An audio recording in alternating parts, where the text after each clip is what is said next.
Hello students, আমি তোমাদের দাদা, তোমাদের সাথে তোমাদের mentor Pappu Sarkar. Welcome to your channel ফিজিজি ইটস ইওর ফ্যামিলি। তোরা যারা যারা এবার 2024-তে ওয়েস্ট বেঙ্গলের বিভিন্ন কলেজগুলোয় অ্যাডমিশন নিতে যাচ্ছিস, তাদের সবার এবার কলেজের অ্যাডমিশন অর্থাৎ সেন্ট্রালাইজ অ্যাডমিশন পোর্টালের মধ্যে কলেজে অ্যাডমিশন হতে পারছিস ওয়েস্ট বেঙ্গলের বেশিরভাগ কলেজে। এবার এই সেন্ট্রালাইজ পোর্টালের অ্যাডমিশনের অ্যাপ্লিকেশনের লাস্ট ডেট 7 জুলাই, অর্থাৎ 7 জুলাই তোদের এর পরবর্তীতে অ্যাপ্লিকেশন বন্ধ হয়ে যাচ্ছে এবং 12 জুলাই থেকে তোদের কি হচ্ছে ফার্স্ট মেরিট লিস্ট পাবলিশ হচ্ছে। এবার এই মেরিট লিস্ট পাবলিশ হওয়ার পর কেমন করে তোদের অ্যাডমিশন নিতে লাগবে, অ্যাডমিশনের জন্য কেমন করে ফিস পেমেন্ট করতে লাগবে, ওইখানে অটো আপগ্রেডেশন অন করলে কি হবে, অটো আপগ্রেডেশন অন না করলে কি হবে, তারপরে পরবর্তীতে যদি কেউ অ্যাডমিশনের চান্স না পাস ফেস 1-এ, তাহলে ফেস 2-তে অর্থাৎ মপ আপ রাউন্ডে কেমন করে যাইতে পারিস, ফেস 1-এ কতগুলো মেরিট লিস্ট পাবলিশ হবে, সেই মেরিট লিস্টগুলো বিভিন্ন কলেজে কেমন করে কোর্স সিলেক্ট করতে লাগবে, সমস্ত কিছু এই ভিডিওতে আমি ডিটেলসে আলোচনা করব। সঙ্গে সঙ্গে এই ভিডিওতে আরো একটা জিনিস শেয়ার করব তোদের সঙ্গে, অর্থাৎ এখনো অবধি তোদের কাছে একটা অপশন আছে যে কলেজের প্রেফারেন্স লিস্ট চেঞ্জ করা।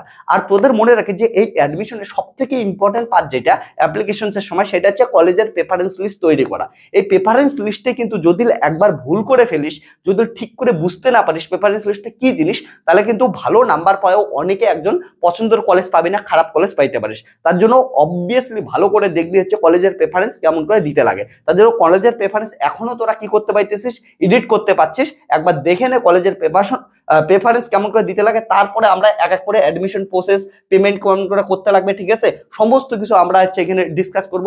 তার পরবর্তীতে ফেস 2-তে কেমন করে যাইতে পারিস, ফেস 1-এ কে কে যাইতে পারবে, ফেস 1-এর কে কে ফেস 2-তে যাইতে পারবে, কে কে যাইতে পারবে না, সমস্ত কিছু আমরা এই ভিডিওতে ডিসকাস করব। ওকে চল, তার জন্য ভিডিওটা লাস্ট অবধি দেখবি এবং ভিডিওটা দেখার আগে এই ভিডিওটা একটা শেয়ার করে দে, আর হচ্ছে সঙ্গে সঙ্গে একটা লাইক দে। আর যদি কোনো কোশ্চেন থাকে অবশ্যই ভিডিও শেষে একটা কি করবি, কমেন্ট সেকশনে কমেন্ট করে। চল তাহলে ভিডিওটা দেখ।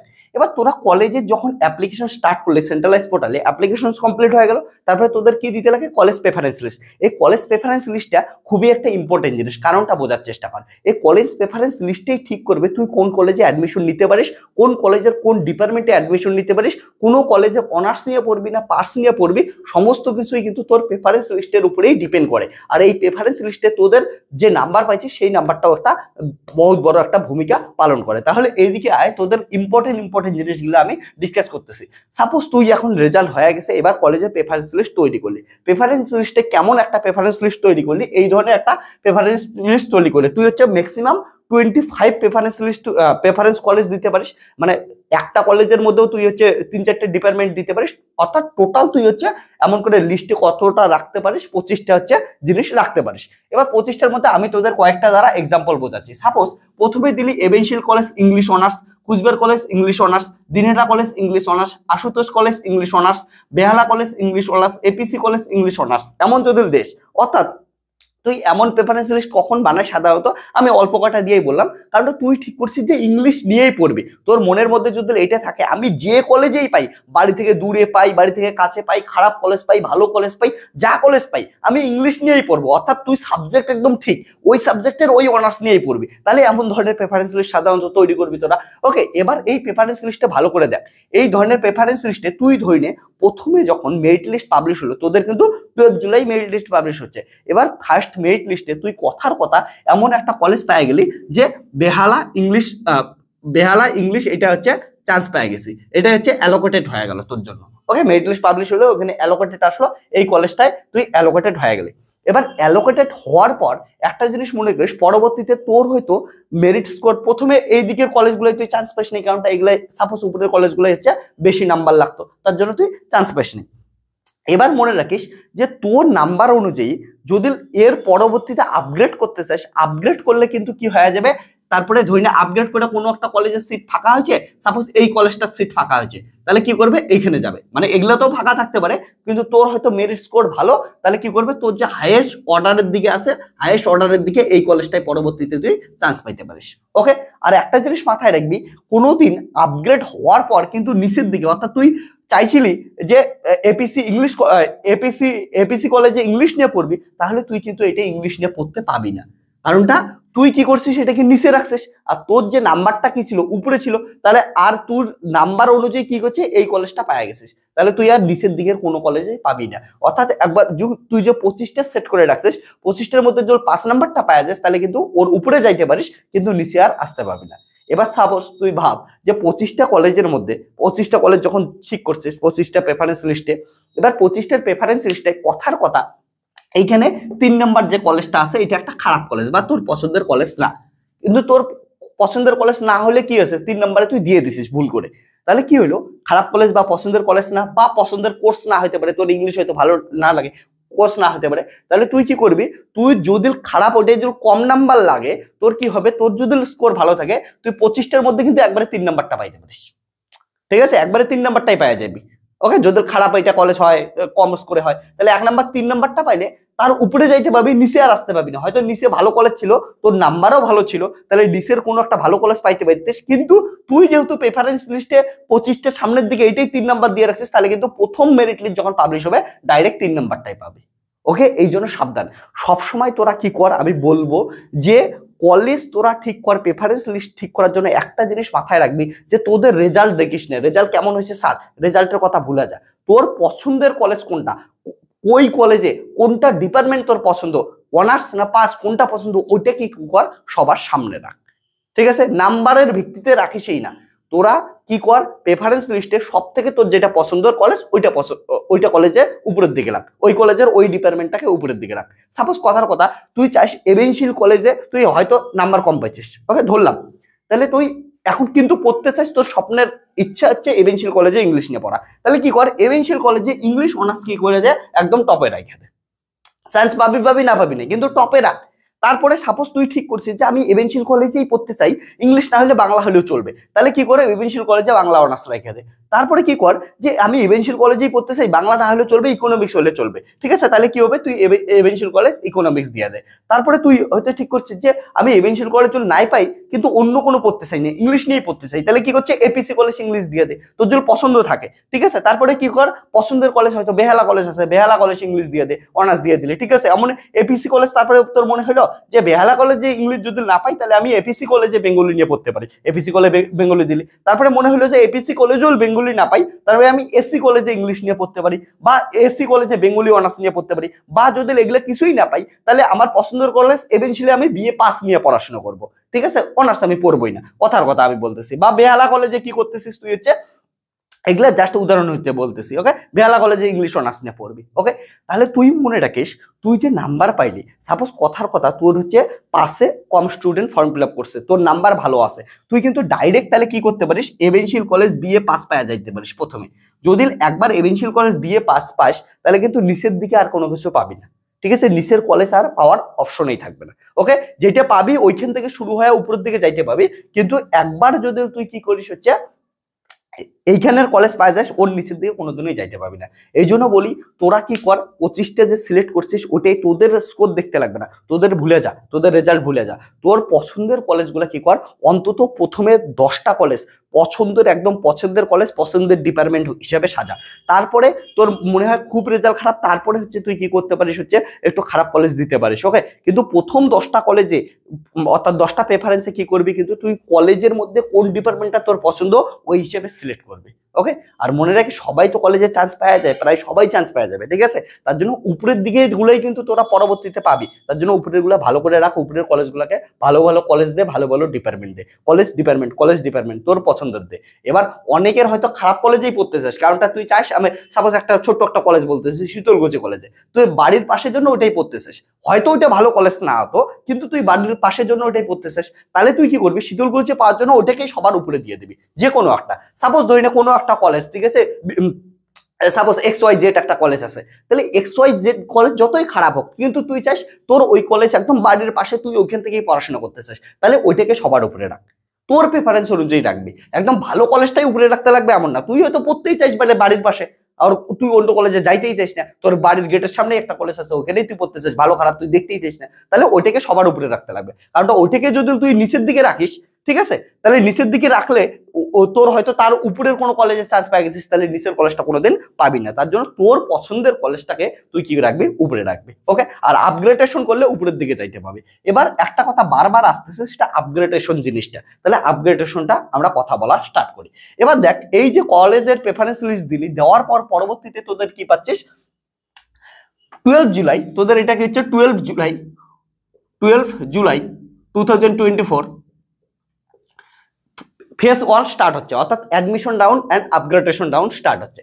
এইখানে কি হবে, অ্যাডমিশন রাউন্ডে তোর যে 24টা 25টা 30টা তো দিতে হবে, 25টা 20টা 15টা যে যতগুলো প্রেফারেন্স লিস্টে দিছিস কলেজ, তার মধ্যে তোর কি দেখবি যে লিস্ট পাবলিশ হবে। একদিকে থাকবে অ্যালোটেড আর একদিকে হচ্ছে merit list. Merit list publish হবে, যদি তুই ওর মধ্যে কোনো একটা কলেজে চান্স পাইস, ওইখানে হচ্ছে অ্যালোটেড অপশনটা আসবে, অ্যালোটেড অপশনটা আসবে। আর যদি কেউ চান্সও না পাইস, তার ক্ষেত্রেও মেরিট লিস্টটা আসবে, মেরিট লিস্ট তোরা দেখতে পাবি। এবার মেরিট লিস্ট দেখতে পাবি, তার মধ্যে তোর যে 24টা 25টা 20টা দেওয়া ছিল পেপারে, তার মধ্যে কোনো কলেজে কোনো ডিপার্টমেন্টে চান্স পাইলে তোর ওটার পাশে দেখা যাবে হচ্ছে অ্যালোটেড, অর্থাৎ তুই কি হচ্ছে অ্যালোট হচ্ছিস। এবার যদি অ্যালোটেড হোস, তুই সেটা অ্যালোটেড হইতে পারিস জেনারেল ক্যাটাগরির মধ্যে বা আনরিজার্ভ ক্যাটাগরির মধ্যে।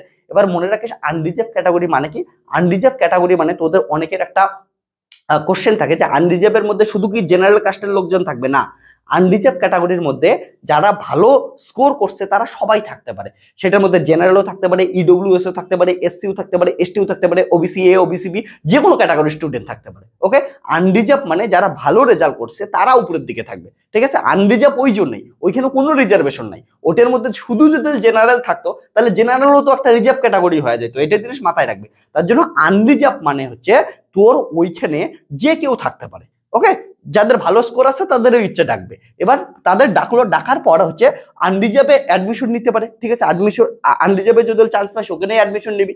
আর তার পরবর্তীতে বিভিন্ন রিজার্ভেশন ক্যাটাগরি থাকবে, যেমন এসসির গুলা শুধু এসসি থাকবে, এসটির গুলা এসটি থাকবে, এসটির গুলা এসটি থাকবে, ঠিক আছে। ওবিসি এ, ওবিসি বি ওগুলা শুধুমাত্র ওই কাস্টের জন্যই থাকবে। তো তোর কি হইতে পারে, নাম সাপোজ ধরে আনরিজার্ভের মধ্যে আসছে, তাহলে তুই কি করবি, যখন অ্যালোটেড অ্যাডমিশন নিবি, এই অ্যাডমিশন সিলেক্টেড সিট করবি, তখন কি হচ্ছে আনরিজার্ভ হলে আনরিজার্ভ নিবি। আর যদি রিজার্ভ হইস, রিজার্ভের মধ্যে যে পার্টিকুলার কাস্টটাই তুই চান্স পাইছিস, ওবিসি তে চান্স পাইছিস, তাহলে ওবিসিটা নিবি, ঠিক আছে, বা এসসি তে চান্স পাইছিস এসসিটা নিবি। এবার এইটাই হচ্ছে ওইটা নিবি। সাপোজ তুই হচ্ছে রিজার্ভ ক্যাটাগরির মধ্যে এসসি পেলি, তাহলে এসসিটা তুই সিলেক্ট করে নিবি, ঠিক আছে। ওকে, তারপরে এখান থেকে কি করবি, সিলেক্ট সিট করে নিবে। তাহলে সিলেক্ট সিট করার সময় কি করবে, সাপোজ রিজার্ভ, তাহলে কি লিখবি হচ্ছে রিজার্ভ এসসি, তোর অপশন আসবে, ওইখানে অপশনটা পাওয়া যাবে, ওইটা নিয়ে নিবি। ওকে, আর মনে রাখিস একবারে একটাই কলেজের একটাই ডিপার্টমেন্টে চান্স পাবি, ঠিক আছে। ডেট যখন পাবলিশ হবে, এই যে অ্যালোটেড দেখাবে, এই অ্যালোটেডটা কিন্তু একটাই কলেজের একটাই ডিপার্টমেন্টে চান্স পাওয়ার অ্যালোকেটটাই দেখাবে, যেটাই পাবি, যেটা উপরের দিকে থাকবে, ঠিক আছে, যেটা পসিবল, সব থেকে ভালো কলেজ তোর যেটা সম্ভব ওইটা তুই পাবি। এবার যখনই এটা সিলেক্ট করবি, এর পাশে একটা অপশন আসবে, do you want to auto upgradation. এবার অটো আপগ্রেডেশনে দুইটা অপশন পাবি, একটা ইয়েস একটা নো। যদি তুই অটো আপগ্রেডেশন নো করে দিস, তাহলে কি হবে, শোন, নো করে দিলি, তাহলে অটো আপগ্রেডেশন নো করে দিলি, নো করে দেওয়ার পর তুই কি করতেছিস, সেটা তো অ্যাডমিশন তো নিচ্ছিস। অ্যাডমিশন নেওয়ার সময় কি করলি, প্রসিড ফর পেমেন্ট অপশন পাবি, ওইখানে গিয়ে পেমেন্ট করলি। পেমেন্টটা কি করবি, অনলাইনে পেমেন্ট করতে লাগবে, অনেক কিছু অপশন পাবি, ইউপিআই টিউপিআই দিয়ে অনলাইনে পেমেন্ট করতে পারিস। এবার অনলাইনে যখনই পেমেন্ট করলি, তখন এইখানে যে অ্যালোটেড অপশনটা দেখাচ্ছিল, অ্যালোটেড অপশনটাই অ্যাডমিটেড হয়ে যাবে। ওইটাই দেখবি, একটু আগেই অ্যালোটেড দেখাচ্ছিল, ওইটা একটু পরে দেখবি যে অ্যাডমিটেড হয়ে যাবে। ওকে, একবার যদি অ্যাডমিটেড দেখাই দিল, অ্যাডমিটেড হয়ে গেলি, তোর পেমেন্ট সাকসেসফুল হলো, কংগ্রাচুলেশনস দেখাইলো। তারপরে কি করবি, তুই ডাউনলোড প্রভিশনাল অ্যাডমিশন রিসিপ্টটা ডাউনলোড করে নিবি, ঠিক আছে। এটা একবার ডাউনলোড করার পরে কি করবি, তুই ডাউনলোড হয়ে গেল, তোর অ্যাডমিশন একদম কমপ্লিট। তুই যে কলেজে ডিপার্টমেন্টে চান্স পেলি, একদম নিশ্চিন্তায় বসে থাক। তারপরে যখন একদম আর কিচ্ছু করতে লাগবে না, যখন তোর হচ্ছে ডাকবে, ওকে, তারপরে গিয়া তোর ডকুমেন্ট ভেরিফিকেশন করবি, ফিজিক্যাল ভেরিফিকেশন করবি, ক্লাস স্টার্ট হয়ে যাবে। যদি নো করিস, ওকে, যদি তুই কি করিস, নো চুজ করিস, ইফ নো চুজ করিস, তাহলে তোর ফাইনাল অ্যাডমিশন হয়ে গেল। আর যারা যারা সাপোজ তুই কি করছিস, প্রথমে এই কলেজটা চান্স পাইছিস, এই কলেজটা চান্স পাওয়ার পর যদি নো করে দিস, তার মানে তুই এই কলেজটাই সারা জীবন পড়বি, ঠিক আছে। সারা জীবন বলতে যতদিন পড়াশোনা করবি, তোর তো একদম ফিক্সড। আর যদি তুই এটাকে ইয়েস করে দিস, যে আমি বেহালা ইংলিশে না পড়ে আমি তার থেকে উপরের কোনো কলেজে পড়বো, ঠিক আছে, তার থেকে অন্য কলেজে, উপরের কোনো কলেজে চান্স পেলে আমি ওখানে যাইতে চাই, তাহলে কি করবি তুই, তাহলে কি করতে লাগবে, এটা ইয়েস করতে লাগবে। এটা তাহলে কি করে দিতে লাগবে, ইয়েস অপশনটা চুজ করতে লাগবে। ইয়েস অপশন চুজ করার সঙ্গে সঙ্গে কি হয়ে যাবে, তোর অটো আপগ্রেডেশন অন হয়ে গেল। অর্থাৎ এরপরে এই যে ফেজ 1 এর মধ্যে অনেকগুলো মেরিট লিস্ট পাবলিশ হবে। মেরিট লিস্ট 1 2 3 4 5 6 7 8 8টা তো পাবলিশ হয় প্রাইমারি, ঠিক আছে, 8টা 9টা পাবলিশ হয়। তার জন্য কি হবে, প্রতি একদিন পর পর দেখবি যে 2 দিন পর পর হচ্ছে মেরিট লিস্ট পাবলিশ হইতেই থাকবে। এবার যখন মেরিট লিস্ট পাবলিশ হবে, অটো আপগ্রেডেশন অন হয়ে গেছে তোর, তার মানে তুই প্রথমে তো এই কলেজটা চান্স পাইছিলি, ওকে, এরপরে দেখা গেল উপরের কোনো কলেজের সিট খালি হয়েছে। এবার যদি উপরের কোনো কলেজের সিট খালি হয়, ওই কলেজের নাম্বার অনুযায়ী তোর হয়ে গেছে। সাপোজ উপরের কোনো কলেজের সিট খালি হয়েছে, এমন একটা কলেজে, সাপোজ এই কলেজটা হচ্ছে সিট খালি হয়েছে দিনহাটা কলেজে ইংলিশের সিট খালি হয়েছে। তাহলে তুই কি করবি, পরের মেরিট লিস্টে দেখবি দিনহাটা কলেজ ইংলিশ অনার্স চলে আসবে। ঠিক আছে, ওইখানে আবার দেখবি এখন কি আছে, আবার একটা অ্যালোটেড অপশন আসবে। ঠিক আছে, অ্যালোটেড অপশন আসবে, তুই যদি চাইস ওইটাই অ্যাডমিশন হইতে, তাহলে কি হবে, ওটাই অ্যাডমিশন হইতে লাগবে। ঠিক আছে, অ্যাডমিশন করে নিবি। আর তোর যখনই কি হয়ে গেল মাথায় রাখিস, এটাই যখনই তুই কি করলি অটো আপগ্রেডেশন হয়, এটাই চান্স পেয়ে গেছিস, তখন এটা কি হয়ে যাবে, ক্যান্সেল হয়ে যাবে। ঠিক আছে, ওকে, তাহলে তোর কোনটায় অ্যাডমিশন নিয়ে নিবি, ওটাই অ্যাডমিশন নিয়ে নিবি। তাহলে ওটাই আবার অ্যাডমিশন নিয়ে নিলি, তারপরে আবার কি হলো, পেমেন্ট করা, বাস চলে গেল, পেমেন্ট করলি, পেমেন্ট করার সময় অ্যাডমিশন। এবার কি হয় বলতো, তোর এমনও তো হইতে পারে যে এই যে প্রথম বেহালা কলেজটায় অ্যাডমিশন নিলি, দেখ যখন বেহালা কলেজটায় অ্যাডমিশন নিছিস, অ্যাডমিশন ফিস তোকে কত দিতে লাগতেছে, 5,000 টাকা দিছিস বেহালা কলেজে। এবার অটো আপগ্রেডেশন করছিস, অটো আপগ্রেডেশন করে কি করছিস হচ্ছে 3 নম্বরে চলে গেছিস। এবার অটো আপগ্রেডেশন করে যদি দিনহাটা কলেজ 3 নম্বরে চলে যাস, দিনহাটা কলেজে যখন অ্যাডমিশন নিবি, অ্যাডমিশন ফিস হচ্ছে 4,000 টাকা। তাহলে তোকে কি করবে হচ্ছে, তখন 4,000 টাকা কি করে দিবে, 4,000 টাকা, তাহলে 5,000 দিছিস, 4,000 টাকা অ্যাডমিশন, তোকে তখন ভর্তির পর কি করবে, 1,000 টাকা তোকে রিটার্ন করে দিবে তোর ব্যাংকের অ্যাকাউন্টে। ওকে, যে অ্যাকাউন্টটা দিয়ে তুই ফর্ম ফিল আপ করছিস। বা যদি এমন হয় যে তুই এই যে 5,000 টাকায় 5 নম্বর কলেজে অ্যাডমিশন নিছিলি, কিন্তু ওইটার থেকে অটো আপগ্রেডেশন করে তুই এই কলেজটায় চান্স পেয়ে গেছিস, যে কলেজে অ্যাডমিশন ফি কত হচ্ছে 5,700 টাকা, তখন তোকে এই কলেজে অ্যাডমিশন কনফার্ম করার জন্য তোকে এক্সট্রা কত টাকা দিতে লাগবে, 700 টাকা এক্সট্রা দিতে লাগবে। এই জিনিসটা মাথায় রাখবি, তখন এক্সট্রা তোকে 700 টাকা দিতে লাগবে। এইটা কিন্তু তৎক্ষণাৎ দিতে লাগবে। ঠিক আছে, রিটার্ন তোরা পরে পাবি, কিন্তু দেওয়ার সময়, অ্যাডমিশন নেওয়ার সময় কিন্তু তোকে তৎক্ষণাৎ দিবি। যখন অ্যাডমিশন এই 700 টাকা পেমেন্ট করে দিবি, অ্যাডমিশন পেমেন্ট করে দেওয়ার সময় কংগ্রাচুলেশন দেখাবে, আবার অ্যাডমিটেড দেখাবে, অ্যাডমিটেড হওয়ার পর তারপরে কি ডাউনলোড প্রভিশনাল অ্যাডমিশন ডাউনলোড করে রাইখা দিবি। ঠিক আছে, তারপরে এইটার সময় মনে রাখিস, এইখানে যখন চান্স পাবি, দিনহাটা কলেজে যখন চান্স পাবি, এইখানেও কিন্তু তুই সেম অপশন পাবি, অটো আপগ্রেডেশন অন করবি না অফ করবি। যদি অন করিস তাহলে উপরের দিকে যাইতে পাবি, আর যদি অন না করিস, অফ করে দেস, নো করে দেস, তাহলে ওইখানেই ফিক্সড পাওয়া যাবে। ঠিক আছে, তুই যে কোনো অবস্থাতে কি করতে পারবি, ফিক্সড করে রাখতে পারবি। তাহলে এটাই হচ্ছে অটো আপগ্রেডেশন। অটো আপগ্রেডেশন মানে তুই ইয়েস করার সঙ্গে সঙ্গে উপরের দিকের গুলায় যখন তখন যাওয়ার চান্স আছে। ঠিক আছে, যে কোনো মেরিট লিস্ট। এবার শোন, কেউ যদি প্রথমবারেই এক নাম্বার কলেজটা চান্স পাওয়া যায়, কেউ প্রথমবারেই 1 নাম্বার কলেজটা চান্স পেয়ে গেছে, তার তো আর অটো আপগ্রেডেশন হবেই না, কারণ 1 নাম্বার পাওয়া গেছিস, ওর থেকে নিচে তো নামবে না। তোর 1 নাম্বারে বেস্ট প্রেফারেন্স ছিল, বেস্ট প্রেফারেন্সে চান্স পেয়ে গেছিস, তার মানে তোর আর অটো আপগ্রেডেশন হবেই না। ঠিক আছে, ইয়েস নিয়ে ওখানে ফাটাকেই পড়ে না, কারণটা তুই 1 নাম্বারটাই পেয়ে গেছিস। ঠিক আছে, তাহলে 1 নাম্বার কলেজ চান্স পেলে আর অটো আপগ্রেডেশন কিচ্ছু আসে না। এবার শোন, আর একটা জিনিস কি হবে, যে ফেজ 1 7-8টা মেরিট লিস্ট পাবলিশ হলে এমন করে হচ্ছে চলতেই থাকবে অ্যাডমিশন হলে। এবার তোরা যখন তখন কি করতে পারবি, অ্যাডমিশন ক্যান্সেল করতে পারবি।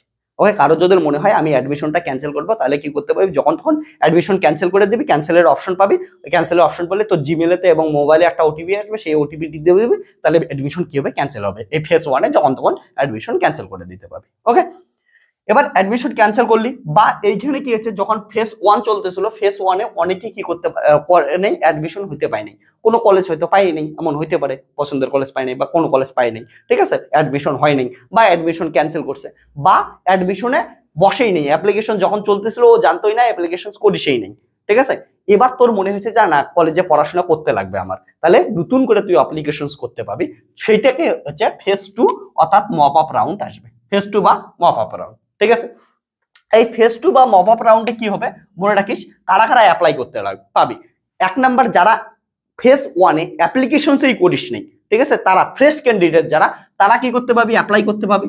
তারপরে ফেজ 1-এ রেজিস্ট্রেশন করছিলি, অ্যাডমিশনে বসছিলি, কিন্তু অ্যাডমিশন ক্যান্সেল করে দিছিলি, বা তুই চান্স পাসনি ফেজ 1-এ। ঠিক আছে, এইখানে ফেজ 1 চলতেছিল, তখন কলেজে কোনো কলেজেই চান্স পাসনি, তখন বা তুই অ্যাডমিশন চান্স পাওয়ার পরে অ্যাডমিশন ক্যান্সেল করে দিছি, তারাও কি করতে পাবি, রেজিস্টার করতে পাবি আবার মপ আপ রাউন্ডে নতুন করে। ঠিক আছে, আর যদি কেউ এইখানে একবার অ্যাডমিশন নিয়ে নিস এবং অ্যাডমিশন ক্যান্সেল না করিস, অ্যাডমিশন হয়ে থাকিস কোনো কলেজে ফেজ 1-এ, তাহলে তোরা কিন্তু কি করতে পারবি না, অ্যাপ্লাই করতে পাবি না। ওকে, তারপরে যখন হচ্ছে এটা হয়ে যাবে, অ্যাপ্লাই নতুন করে হয়ে গেল মপ আপ রাউন্ডে অ্যাপ্লাই, তারপরে কি হবে, আবার সেম ভাবে মেরিট লিস্ট পাবলিশ হবে, আবার সেম ভাবে অ্যাডমিশন চলবে, তারপরে সমস্ত কিছু আবার সেম থাকবে। ঠিক আছে, ওইখানে আবার সেম জিনিস মেরিট লিস্ট পাবলিশ হবে, অটো আপগ্রেডেশন, টাকা পয়সা দেওয়া, যা কিছু হবে আবার একইভাবে রিপিট হয়ে দিয়ে দেখবে।